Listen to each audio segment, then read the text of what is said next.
আপোনালোকে বৰ্তমান গমেই পাইছে আমি এটা নিউজ আইটেমৰ কাৰণে তদন্ত অলপমান কৰিব আহিছিলোঁ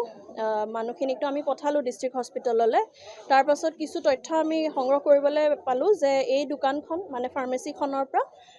তেখেতে ইয়াৰ পৰা ডিষ্ট্ৰিবিউশ্যন হিচাপে বটলখিনি চলাই আছিলে এপ'ল' ব্ৰেণ্ডৰ আৰু তাত এই এপ'ল' ব্ৰেণ্ডৰ যোনটো 18 নম্বৰ বেটছৰ পৰা পানী খাইছিলে তেনেকুৱাও বহুতখিনি বটল ইয়াতে পালোঁ পোৱাৰ পিছত আমি ৰখিলোঁ যদিও বহুত সময়লৈ মানুহ নাহিলে যদিও যোনজন আহি পিনে আমাক ক'লে তেওঁ আমাক একো লাইচেঞ্চ দেখাব নোৱাৰিলে ফাৰ্মেচিখনৰ ভেলিড লাইচেঞ্চৰ উপৰিও তেওঁৰ ইয়াতে মই বহুতখিনি এক্সপায়াৰী দৰৱো পালোঁ তো সেইকেইটা তদন্তৰ মৰ্মতে মই দোকানখন আমি এতিয়া ইন প্ৰেজেঞ্চ অফ আপোনালোক আমাৰ থানা এণ্ড আদাৰ ডিপাৰ্টমেণ্ট আমি এখন চিল কৰি যাম এতিয়া যিখিনি চলি আছে আমি এতিয়ালৈকে একো তেনেকৈ তথ্য আমি পোৱা নাই যেতিয়া আমি পাম পৰৱৰ্তী সময়ত আমি তদন্ত কৰি গৈ থাকিম আপোনালোকৰ হাততো যদি এনেকুৱা কিবা তথ্য আছে আপোনালোকে আমাক দিব পাৰে হ'ব নহয় আমাক যোৱাকালি যেতিয়া এটা খবৰ দিয়া হৈছিলে যে মানে কি এপ'ল' প্লাছ বুলি ব্ৰেণ্ডৰ পানী এটা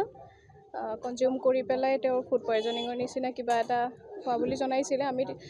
যোন ভিক্টিম হয় তেওঁলোকৰ পৰিয়াললৈ গৈছিলোঁ তেওঁলোকৰ পৰা কিছু তথ্য পাতি লৈ তেওঁ যিখন দোকানৰ পৰা কিনিছিলে মানে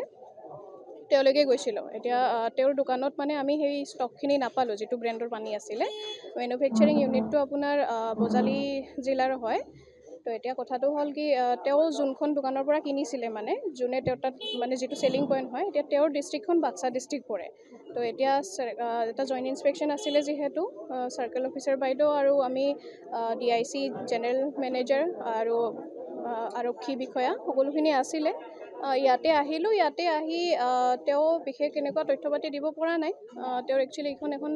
ফাৰ্মাচী প্ৰেমাইজে হয় তেওঁ প্ৰপাৰ ডকুমেণ্ট দেখাব নোৱাৰিলে মানে তো এতিয়া এইখিনিয়ে ইয়াৰে পৰৱৰ্তী সময়ত আমি এইটোৱে চেষ্টা কৰিম যে এওঁৰ চেলিং পইণ্ট এটা বৰপেটা ডিষ্ট্ৰিক্টৰ ভিতৰত যিটো মোৰ জুৰিছডিকশ্যনৰ ভিতৰত পৰে সেই জুৰিছডিকশ্যনৰ ভিতৰত পৰা প্ৰেমাইজ এটা তেওঁ নাম কৈছে আমি তাত চাওঁ যদি সেই পাৰ্টিকুলাৰ ষ্টকটো পাওঁ যিটো বেটছ নাম্বাৰ হয় তেতিয়া তাৰ নমুনা এটা ল'ব পৰা যাব এতিয়ালৈ আমি একো নমুনা পোৱা নাই মানে নহয় অসুস্থ হোৱা বুলি কৈছে তেওঁলোকে যোৱাকালি পানী খাই পেলাই তেওঁৰ ফেমিলি এতিয়া হয় তেওঁ বৰপেটা মেডিকেলৰ একচুৱেলি কাইলৈ তেওঁলোকে ইমিডিয়েট কৰিব লাগিছিলে ইনফৰ্মেশ্যন আমালৈকে একো দিয়া নাছিলে বহু লেট হ'ল তেতিয়ালৈকে তেওঁলোকে অলৰেডি হস্পিটেলত যদি এডমিট হ'লহেঁতেন প্ৰপাৰ মানে ডায়েগনচিছ হ'লে গম পোৱা গ'ল হয় তেতিয়া আজি পঠোৱা হৈছে তেওঁলোকক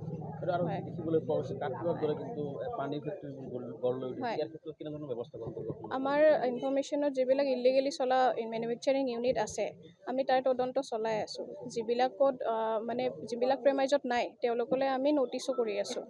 তো গতিকে এনেকুৱা যদি আপোনালোকৰো নজৰত আছে যে কোনো তথ্য পাতি নোহোৱাকৈ মেনুফেকচাৰিং ইউনিট চলাই আছে নিশ্চয় আমি তাৰে ওপৰতো ব্যৱস্থা ল'ম